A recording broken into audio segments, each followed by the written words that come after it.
Tema kita hari ini, murid yang senantiasa berjaga-jaga.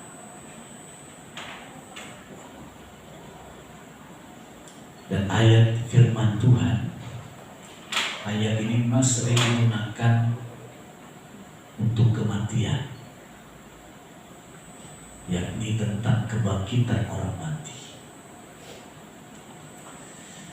Nah, karena ayatnya cukup banyak, nanti saya akan bacakan, saya tampilkan ayat-ayat yang intinya saja.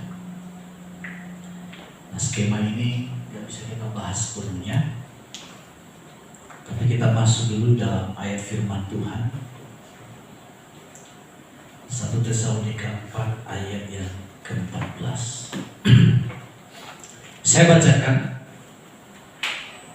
Karena jikalau kita percaya bahwa Yesus telah mati dan telah bangkit, maka kita percaya juga bahwa mereka yang telah meninggal dalam Yesus akan dikumpulkan Allah bersama-sama dengan Dia.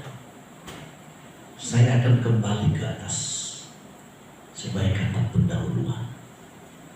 Tanda ini bicara kekekalan itu berbicara tentang di mana Adam dan Hawa diciptakan. Jadi pada mulanya manusia itu kekal adanya, karena tubuhnya memang dibentuk dari debu tanah, tapi kehidupan yang abadi itu ada di dalam dirinya. Nah, di sini manusia nggak perlu kerja, karena semua telah tersedia di Taman Eden. Dan Tuhan punya kerinduan kita hari ini kembali pada kekekalan, back to Eden. Nah, skema ini skema tentang second coming, yakni kedatangan Tuhan Yesus kali yang kedua. Dan tentu memang nggak bisa saya urutkan satu persatu karena waktu yang begitu singkat. Tapi saya mulai dari sini. Ini zaman Israel, zaman di mana mereka keluar dari tanah Mesir. Israel itu dihitung dari Yakub, ya, karena kata Yakub ini bicara penipu. Waktu dia berjumpa dengan malaikat Tuhan, namanya dirubah menjadi Israel. Ya. Kenapa ada L di belakangnya? Itu bicara tentang Allah. Saya harap kita perhatikan dan seksama, karena intisari dari akhir kehidupan ini ada di materi ini. Nah, di sini mereka itu hidup bersama dengan Tuhan. Ketika Tuhan bawa mereka keluar dari tanah Mesir, disertai dengan tanda-tanda mukjizat. Tetapi di antara mereka hanya sebagian kecil yang mengalami perjumpaan dengan Tuhan, karena semuanya terbatas. Hanya tokoh tertentu, jemaat Tuhan, tidak punya kesempatan yang lain. Nah, kedatangan Yesus yang pertama sekali,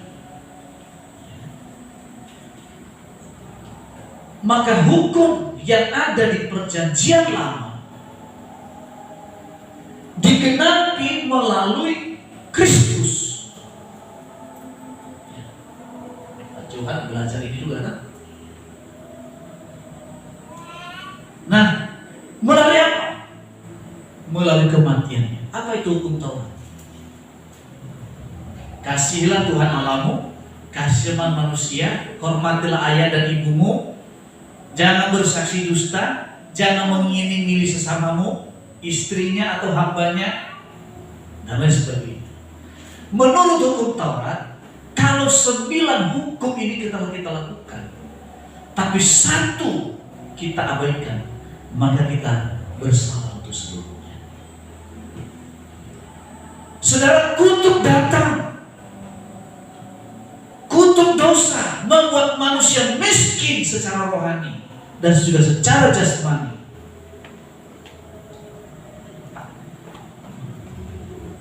Dan tidak ada satupun yang sanggup melakukan hukum Taurat. Tetapi melalui percaya kita kepada Yesus, maka seluruh hukum itu telah kita menggenapinya atau kita telah melakukannya. Kenapa?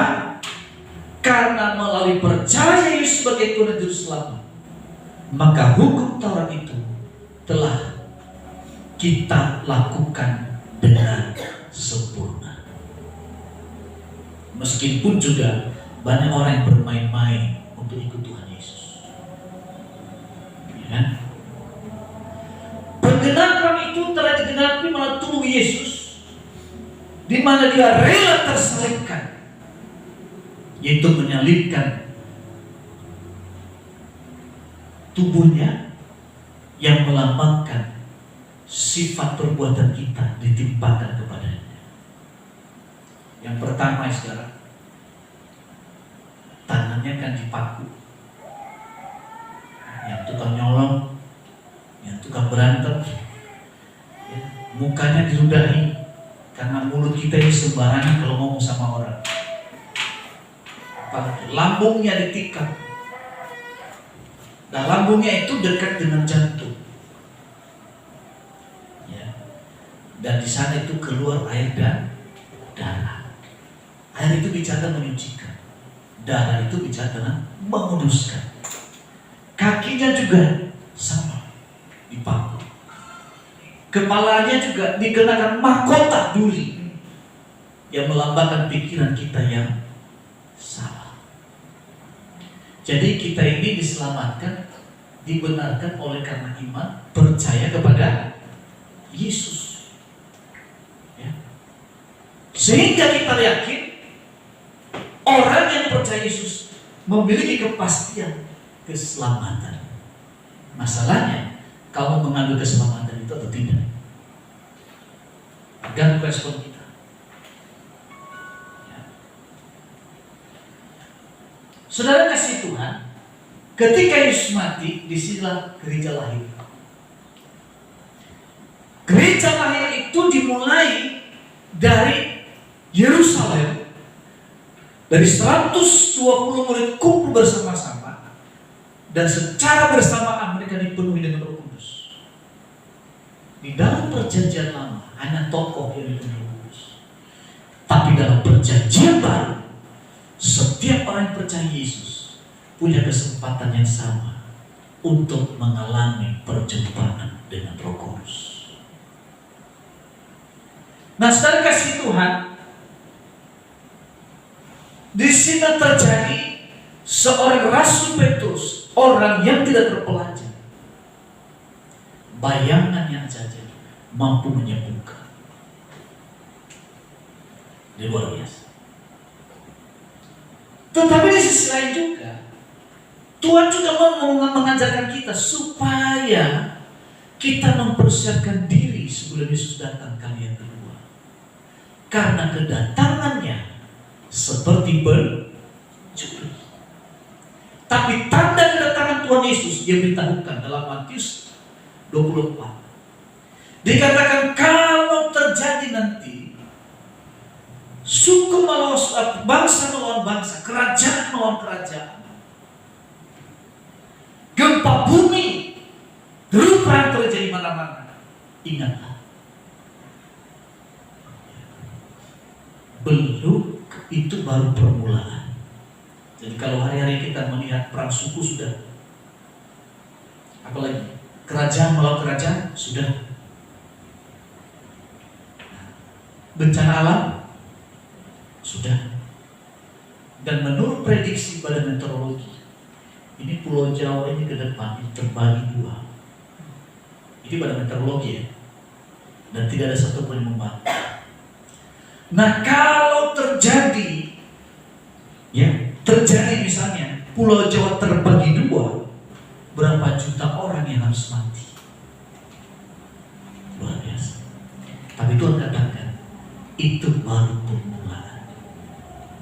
Tapi kalau Injil Injil sudah diberitakan ke seluruh dunia menjadi kesaksian, barulah tiba kesudahannya. Tapi kedatangan Tuhan Yesus itu sangat rahasia. Sekarang pertanyaan, Injil sudah sampai ke seluruh dunia belum?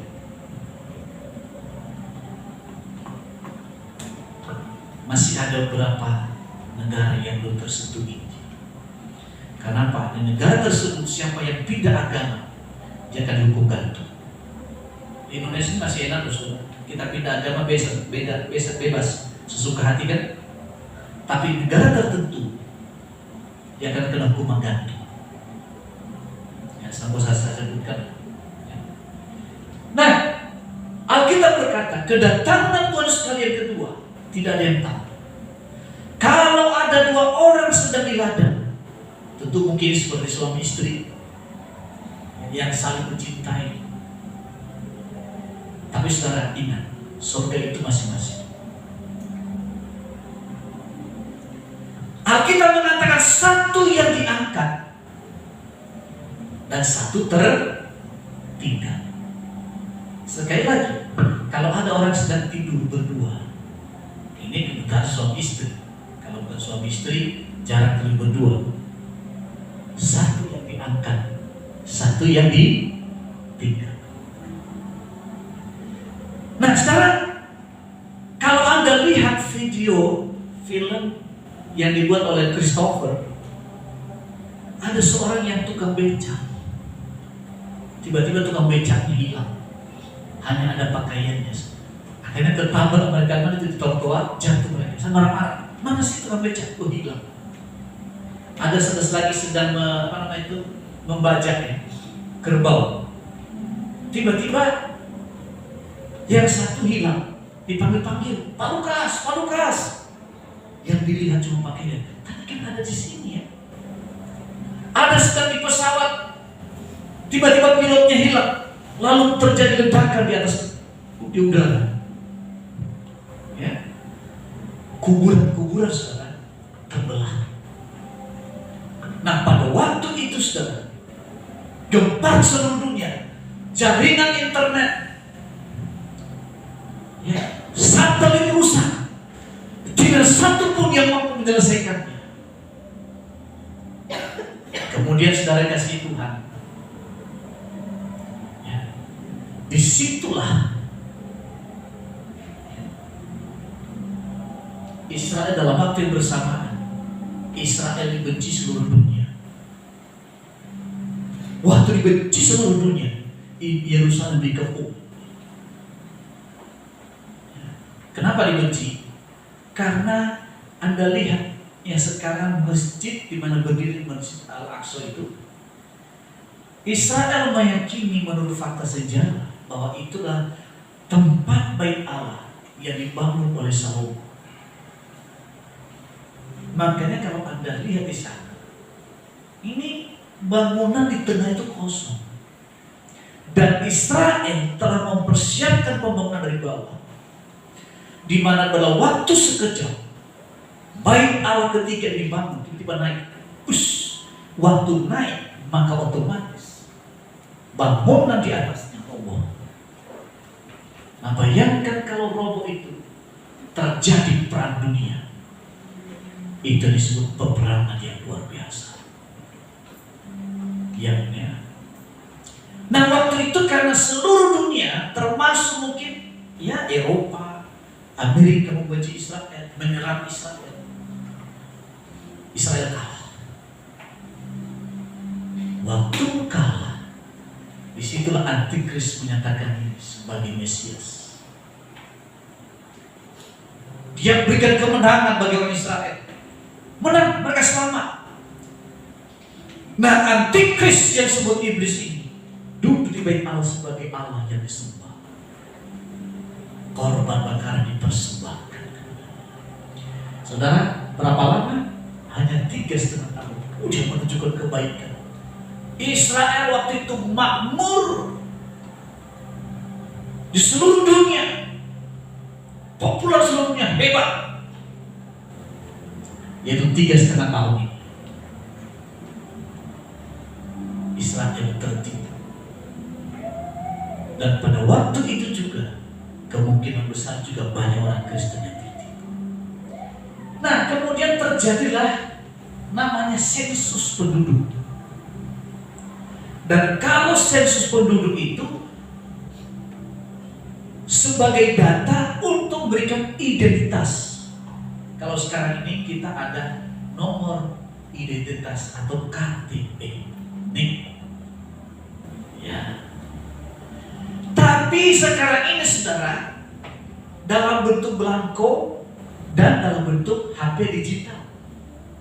Sudah punya apa? KTP digital siapa yang punya sini? Nah, punya baru satu, saya sudah punya, sudah punya.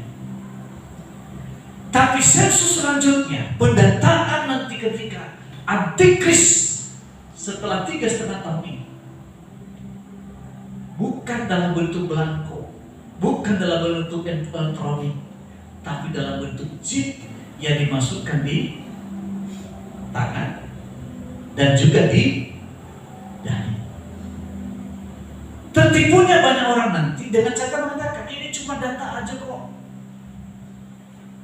gak ada apa-apanya. Supaya nanti kalau ke bank ambil apa aja, buru delima, ambil susu, ambil donat, ambil apa, gak usah bayar, langsung otomatis debit. Hebat tuh, gak perlu lewat kasir, canggih. Kalau lewat tol tidak perlu lagi apa itu pakai flash atau e-money. E-money-nya Bang Charlie nggak laku di situ nanti. Iya kan? Ya. Jadi Bang Charlie ini suka bikin e-money, bisa bikin gambar suami istri, mantap. Ya. Nanti nggak laku di sana. Dia hanya lewat dari nggak ada macet. Nah, orang yang nggak mengerti firman Tuhan, itulah orang-orang yang tertipu nantinya.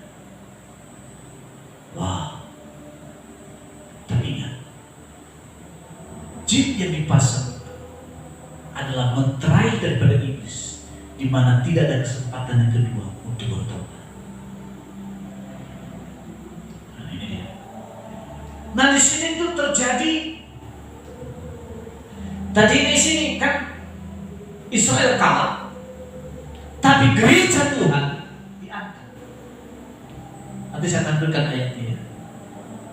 Kita ini semua gak peduli latar belakangnya apa, dalam sekejap diubah dalam tubuh kemuliaan. Nah, kita gak masuk ke sini. Ini menurut ajaran GBI, doktrin gereja kita. Kita gak masuk ke sini. Ya. Puji Tuhan, kita ini golongan-golongan orang yang punya kepastian keselamatan. Amin. Ya. Oleh karena itu masing-masing kita harus berjuang. Suami istri nggak bisa gandengan masuk surga, meskipun saling mencintai. Ya, ibu sama anak nggak bisa digandeng, nggak bisa. Meskipun saya sangat mencintai Chelsea, tapi saya tidak bisa gandeng dia ke surga. Hanya dia dan saya sendiri dengan Tuhan. Meskipun boleh sangat mencintai saya, tapi dia tidak bisa gandeng saya ke surga.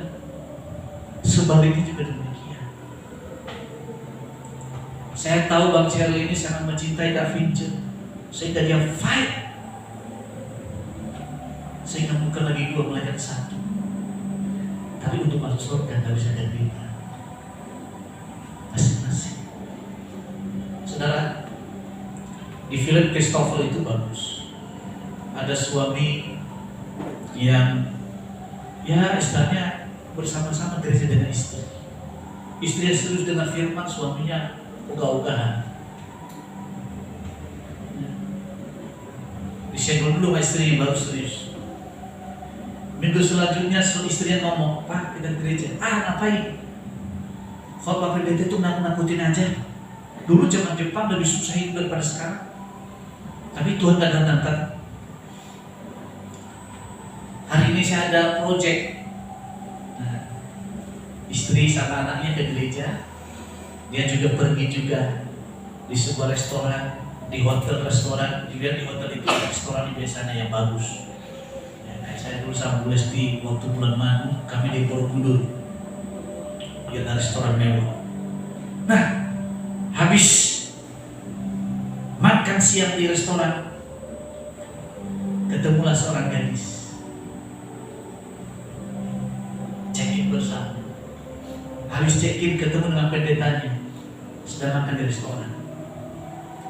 Saudara, tidak sengaja pendetanya ini bercerita tentang akhir zaman.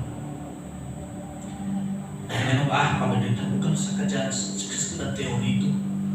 Ya, boleh saja Anda mengatakan teori, tapi kalau sudah tiba waktunya, jangan salahkan siapa. Nah, waktu mereka berbicara, tiba-tiba pendetanya hilang. Juru masaknya hilang. Saya Pak Pendeta mana? Juru masak kita mana? Kosong masakannya. Saudara, hati-hati. Nah, setelah diangkat, waktu itu saudara, banyak orang datang gereja minta ampun sama Tuhan. Dan tokoh-tokoh Kristen yang tidak terangkat, orang-orang Kristen yang tidak terangkat, diintimidasi. Mana si A? Hilang Pak. Mana mungkin hilang? Ya pokoknya hilang. Mana dia? Pokoknya penuh ketakutan. Di sini penderitaan, di atas di pesta pengangkatan gereja. Kemudian saudara, ini ada penyiksaan 7,5 abad 3,5 tahun ini. Tapi di atas ya, ada pernikahan anak domba. Ya. Pernikahan anak domba. Dan setelah itu saudara, orang yang bertahan tidak menerima chip ini, inilah orang yang punya kesempatan untuk masuk ke sini. Nah, saudara, ya mungkin pikirannya kan adalah saya nggak mau lagi kesalahan yang sama. Saya udah terangkat, tapi sekarang saya harus apapun terjadi. Ya, masih ada kesempatan. Memang selamat sih, tetapi apa? Seperti keluar dari perbulan api. Di sini dia. Nah, kemudian sekarang disinilah orang kudus kita ini yang diangkat ini, jemaat gini kemana ini sudah diangkat juga untuk kemuliaan, menjadi pengantin, menjadi mempelai Kristus, datang ke bumi untuk memerangi antikris.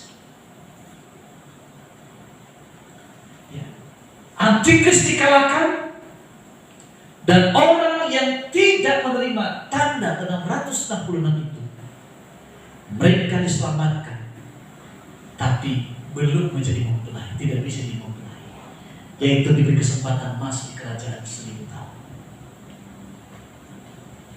sebagai rakyat. Tapi kita ini sebagai apa namanya? Sebagai pejabat yang memerintah 12 suku. Ya. Nah, di kerajaan 1000 tahun itu saudara, semua binatang hewan yang buas berubah menjadi binatang yang jinak. Di kerajaan 1000 tahun, anak kecil bisa bermain dengan ular kuda. Domba dan singa bisa makan bersama, karena makanannya singa bukan daging lagi, tapi makan rumput. Manusia hanya makan buah pohon, ya, buahnya menjadi makanan manusia dan daunnya menjadi obat. Dan umur 100 tahun pada waktu itu dianggap muda. Tapi orang yang meninggal di bawah 100 tahun dianggap terkutuk. Karena umur manusia disamakan dengan Adam, yaitu 1000 tahun. Ya, ini karena pendahuluannya. Nah, setelah kerajaan 1000 tahun, orang-orang yang punya kesempatan masuk ke sini tadi, ya, kemudian itu jadi 1000 tahun ini iblis ditangkap. Di mana orang gak ada keinginan lagi berbuat dosa, gak ada godaan. Semua baik-baik. Bayangkan saudara, matahari gak perlu, bulan gak perlu, listrik gak perlu, karena cahaya Kristus yang menerangi. Kemudian saudara, di sini iblis dilepaskan sementara waktu. Waktu dilepaskan dalam sekejap. Orang-orang yang tadinya ini, yang belum masuk di pengangkatan yang pertama ini, ya, yang di sini kawin mengawinkan, di surga kita nggak ada kawin mengawinkan ya. Hal ini di bumi ini, Taman Firdaus ini di bumi. Yang kawin mengawinkan, di sini mereka melakukan pelanggaran dosa. Waktu melakukan pelanggaran dosa, di sini adalah pengadilan tatap. Mereka yang berbuat dosa akan hidup kekal dalam neraka yang disebut kematian. Kekal selama-lamanya, penyiksaan untuk seterusnya. Tapi orang yang menjaga kehidupannya akan hidup kekal selama-lamanya bersama dengan Yesus. Amin. Perhatikan baik-baik. Oleh karena itu, kita harus berjaga-jaga senantiasa.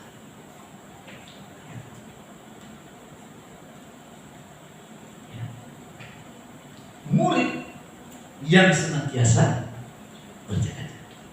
Saudara, kalau hari ini saya lagi gencar membuat FA di rumah-rumah, satu tujuan, saudara. Usaha saya bagaimana jemaat ini bukan hanya ikut ibadah, tapi menjadi murid Yesus. Karena yang melihat Yesus naik ke surga adalah murid. Dan yang melihat Yesus turun dari surga menjemput gerejanya adalah murid. Dan pesan Tuhan Yesus bukan mobilisasi manusia menjadi jemaat, tetapi menjadi murid. Nah, sikap yang harus kita kembangkan,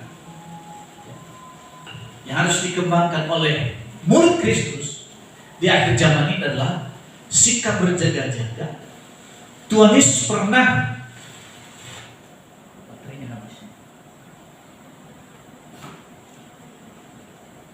Tuhan Yesus itu pernah menyampaikan pengajaran tentang perumpamaan 5 gadis bijaksana dan 5 gadis yang bodoh.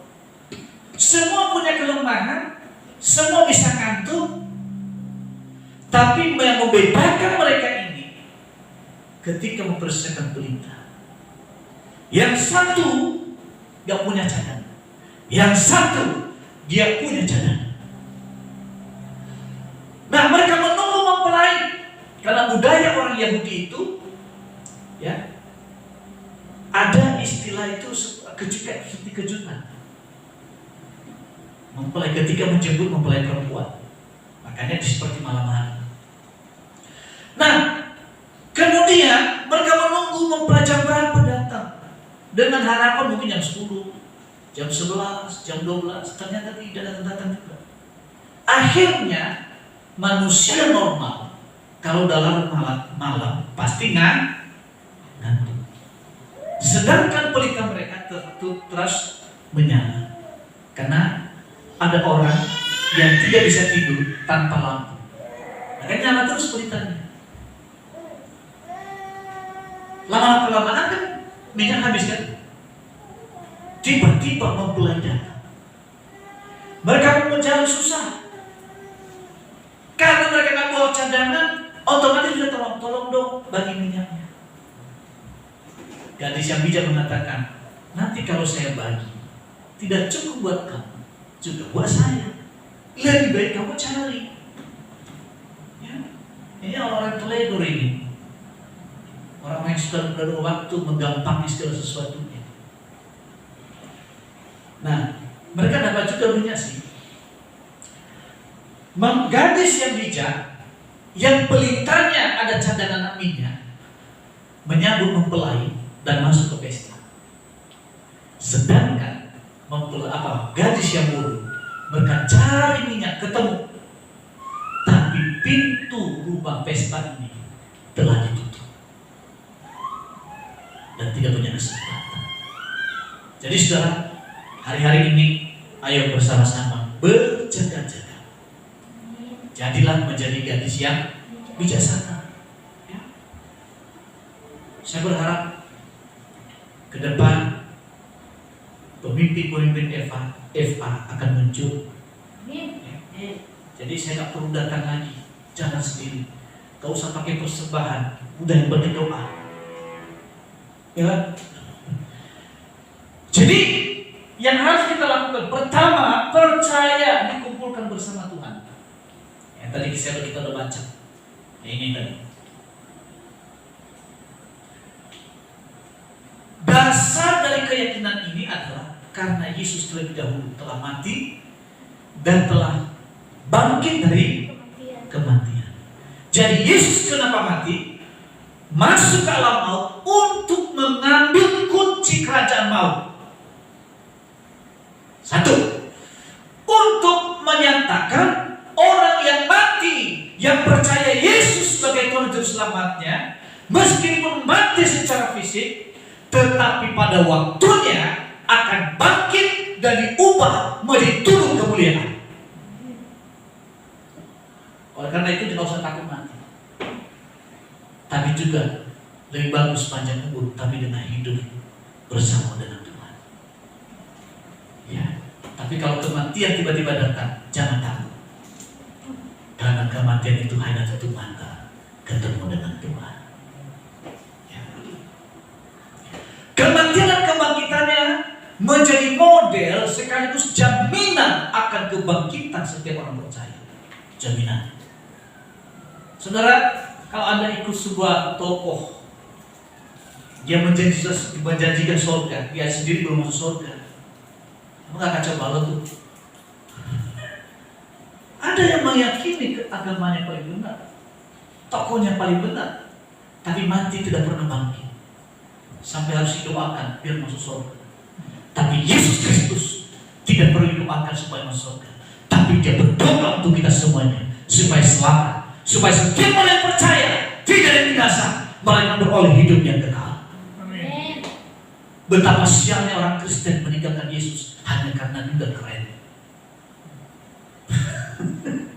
Betapa sialnya orang Kristen hanya karena melihat gadis yang cantik dan jelita, yang pada waktunya juga dimakan dengan usia.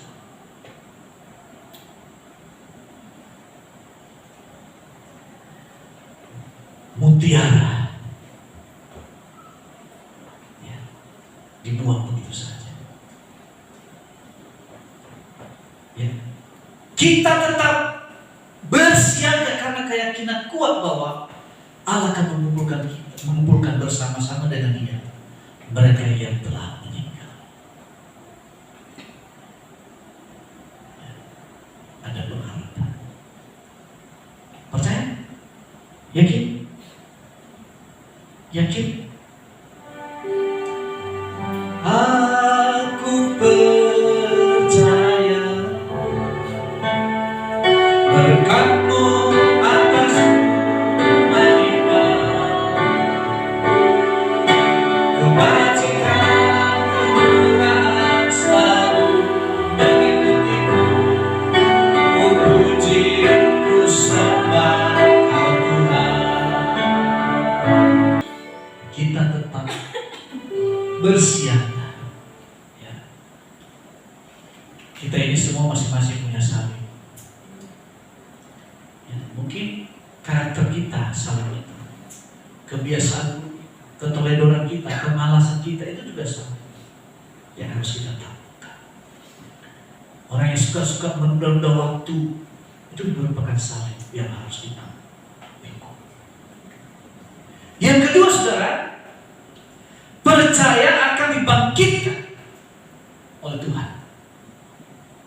Jika kita mengalami kematian, maka itu bukan akhir dari segalanya.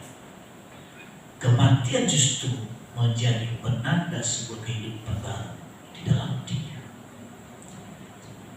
Jadi bukan berarti nggak boleh kita menangis kalau ada yang meninggal saudara kita, orang tua kita. Kita menangis karena apa? kita berpisah, kebiasaan yang baik yang pernah diperkuat tiba-tiba kehilangan. Biasanya kita disambut kalau pulang, kita dicium pipi kanan pipi kiri, tiba-tiba hilang begitu saja. Itu yang seringkali yang menjadi. Atau seorang anak pulang papanya, dia periksa kantong papanya, oh ada yang diselipkan uang, lumayan untuk jajan. Itu kehilangan momen itu. Itu yang seringkali bikin menangis. Pak Petrus pulang tiba-tiba membawa martabak kesukaan Chelsea, kesukaan Bu Lesti. Tiba-tiba gak ada yang bawa martabak pulang malam-malam. Kan pasti ada kesedihan. Biasa. Contohnya begitu. Secara manusia kita menangis karena kehilangan momen-momen yang biasa. Ya. Jadi boleh menangis kalau ada orang tua yang meninggal atau saudara atau siapa pun, kecuali Anda menangis mantan Anda. Kenapa ketawa? Saya curiga kalau ketawa begitu.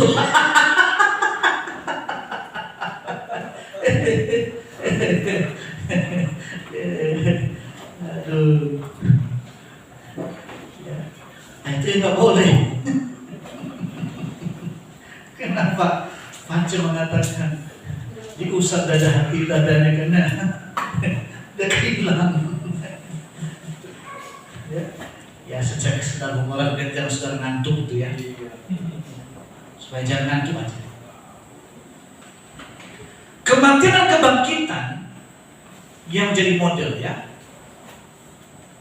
Ayat 2. Sebab pada waktu tanda diberi, nanti baca ya, yaitu pada waktu penghulu malaikat berseru dan sangkakala Allah berbunyi, maka Tuhan akan turun dari surga, dan mereka yang mati di dalam Kristus akan terlebih dahulu bangkit. Jadi kita yang hidup ini bukan duluan diubah, mereka yang sudah mati. Ya. Maka ibadah penghiburan itu bukan untuk orang yang mati, tapi untuk orang yang hidup. Supaya sadar orang yang hidup, dodol, akhir hidup dari situ. Ya. Pelihara hidup dengan sebaik-baiknya, jangan seenak gendulmu. Jangan sembarangan. Orang sekarang gampang banget ngomong tanpa mikir. Mau berbohong mau gimana pun, berarti mana dulu. Betul enggak? Ya. Ini dulu berpikir, baru mulutnya ngomong. Jangan ini dulu baru mikir. Paham saya? Ibadah penghiburan itu bukan untuk orang mati, tapi untuk orang yang hidup. Sekarang orang lebih taat suara orang yang mati loh saudara, daripada taat firman Tuhan. Seperti kita lihat di medsos kan lagi gencar itu kan. Ini pesan waktu masih hidup, pokoknya harus dibawa. Masih waktu masih hidup gak pernah baca Alkitab. Ngapain dikasih Alkitab Bapak Ibu? Ayo, yang suka baca Alkitab sini angkat tangan. Angkat tangan. 1, 2, 3. Yang lain? Hari ini, ayo saya ingatkan kembali. Jangan sampai nanti anak-anak kita ketika udah meninggal kita dibawa Alkitab segede-gede lemari.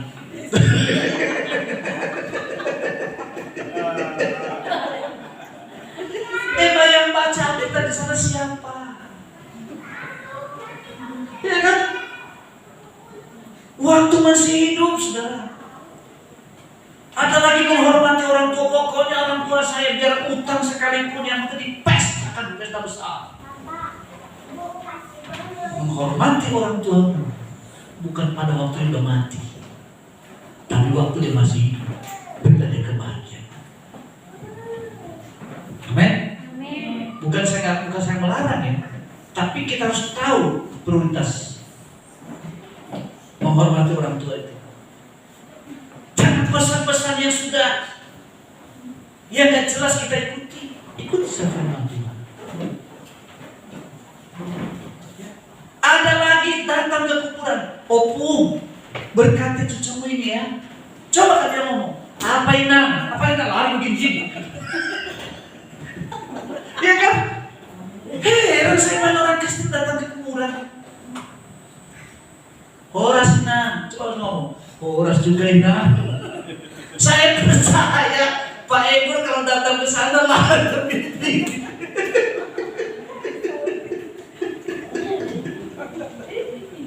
Ya kan? Heran. Ini Opung, ini ada rokok ya Opung. Rokok ya. Coba kan dia jawab. Ya udah, gak apa-apa untuk Pak Edward aja. Aduh. Tapi jemaat GBK Malangkara. Ya. Oleh karena itu selagi kita masih hidup, baca Alkitab. Bukan dimati-mati bawa taruh Alkitab. Cukup jas aja bagi laki-laki sama sepatu. Kenapa? Ketika ada kebangkitan, dia langsung jalan. Ya kan? Udah lengkap semuanya. Tidak perlu begini-begini.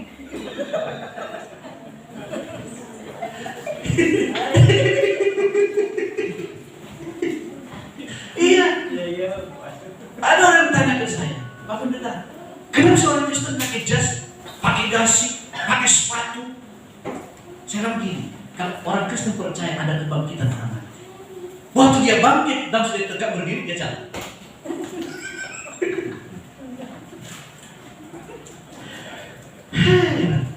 Ya, jadi kita dan orang tua kita, ayo kita ajak dekat dengan Tuhan. Jangan bikin recuh. Orang tua kita tidak tahu kapan Tuhan panggil. Anda sendiri pun nggak tahu kapan Anda dipanggil. Persiapkan diri. Ayo baca Alkitab. Masuk di kelompok sel. Jadi ketua kelompok sel itu bagus. Gak usah tunggu sempurna. Gak ada manusia sempurna, tapi orang yang punya hati itu yang utama. Dalam bagian lain, Rasul Paulus menyatakan bahwa mati adalah keuntungan.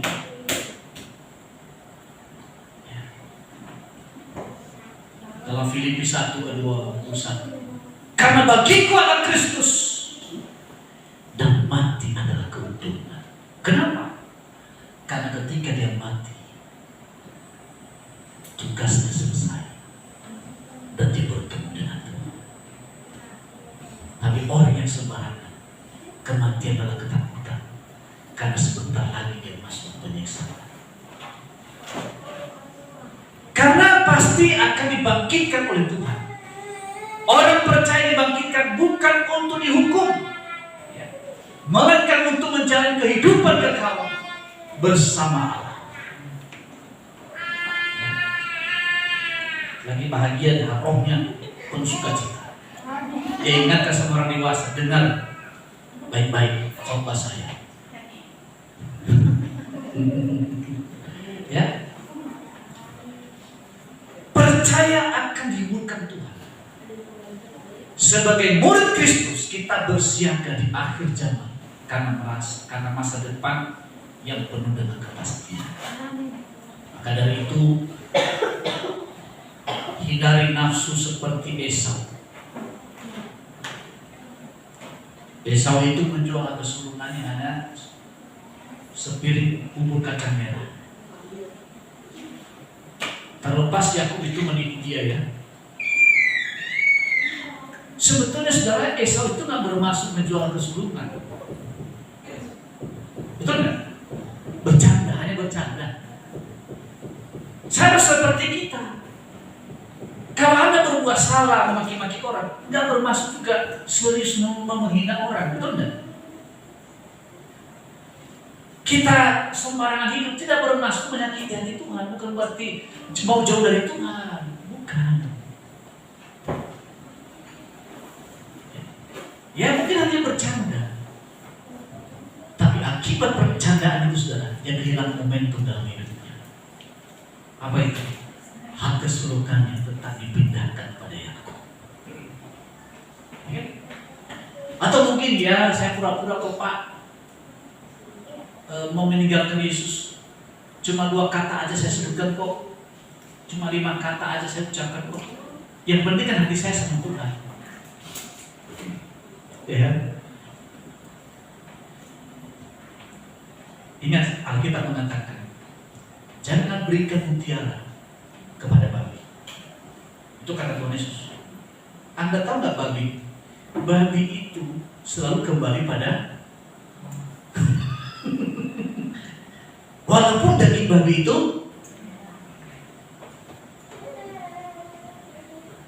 kita bikin ya. Artinya begini, ini bahasa kasar. Cuma bahasa orang timur itu kan halus.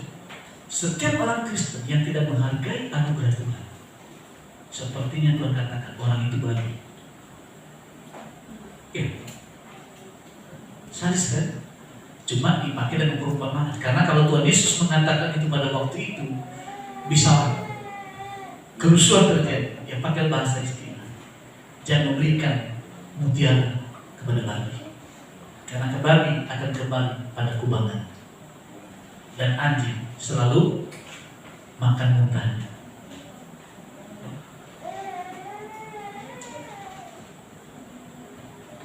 Karena itu himpunkanlah seorang akan yang lain dengan perkataan ini. Meskipun dunia penuh dengan gejolak, tidak jarang menebar ketakutan, nah dalam Kristus kita memiliki penghiburan yang sejati. Dunia ini tidak adil, saudara.